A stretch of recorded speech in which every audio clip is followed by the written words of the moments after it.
Welcome to this special edition of What's Your Goliath, the Black History Legacy Series.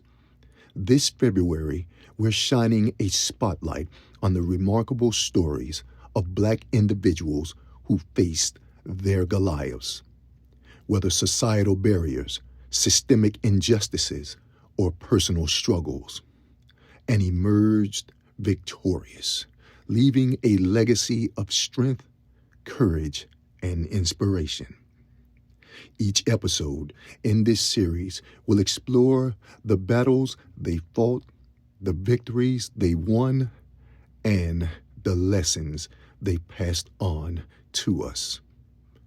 These stories remind us that no matter the odds, resilience and determination can slay even the biggest of giants.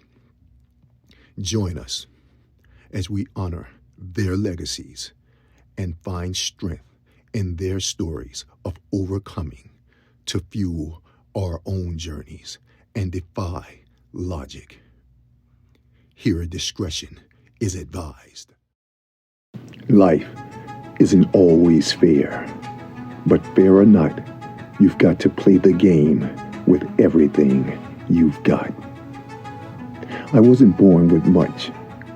In Richmond, Virginia in the 1940s, it wasn't exactly a land of opportunity for someone like me. A skinny boy with a head full of dreams and skin that carried its own set of challenges. But let me tell you, dreams don't care where you come from. They only care how hard you're willing to chase them. My father was a strict man, disciplined but loving. He raised me in a segregated world with few opportunities. But there was this one court, an old cracked tennis court near our home. It became my refuge, my sanctuary, my battleground. I'd spend hours there, hitting balls until my arm burned. Not because anyone expected me to excel, but because I expected it of myself. I was the only black boy at many of the tournaments I played in. The stares, the whispers, the subtle ways they reminded me I didn't belong. It could have crushed me. But I made a choice. I let my racket do the talking. Oh, I had my setbacks. At the age of 6, I lost my mother. By the time I was in high school, I'd learned to fight battles on two fronts, on the court and against the invisible wall of prejudice. But here's the thing about walls. They're built to be broken. And every serve, every volley, every ounce of sweat was my way of chiseling away at them.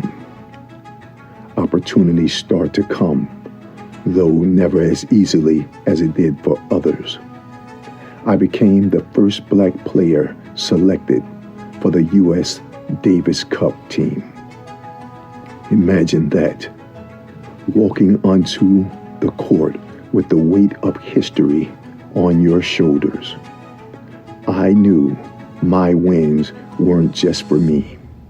They were for every kid who looked like me, who dared to believe that they too could rise.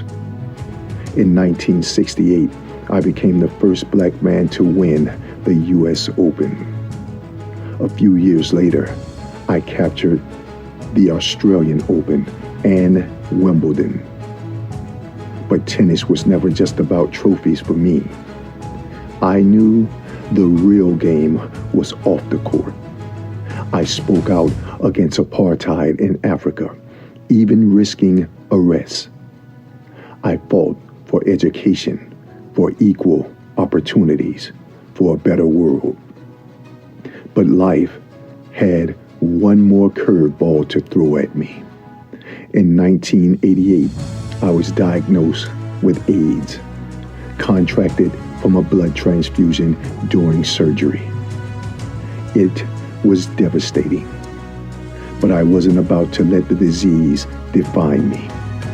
No, I wanted to leave a legacy that reached far beyond the lines of any tennis court.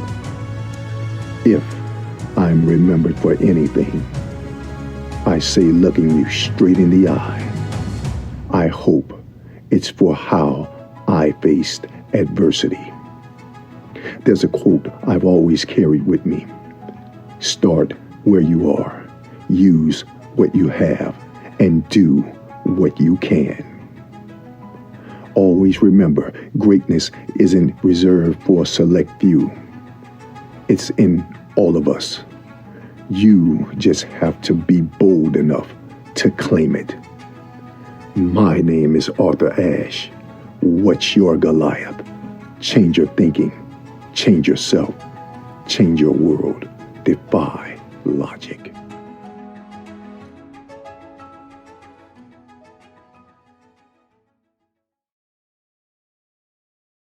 Have a story about overcoming a Goliath by changing your thinking, yourself, and your world? We want to hear from you. Let your story motivate others to face their Goliaths and defy logic.